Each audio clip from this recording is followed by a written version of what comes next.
ஆற்றுல இருக்கான். கிட்டத்தட்ட 3 மாசமா இந்த ஆற்றுல வந்து தண்ணி வந்துகிட்டு இருந்தது. இப்போ ஓரளவு நின்றுச்சு.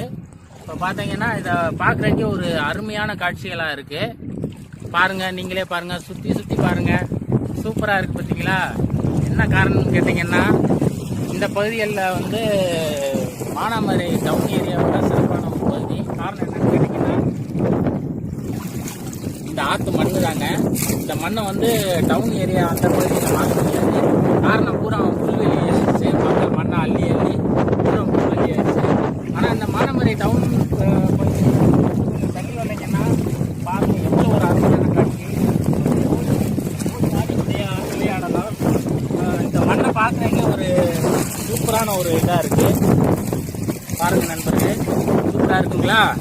போதும் இந்த வீடியோ.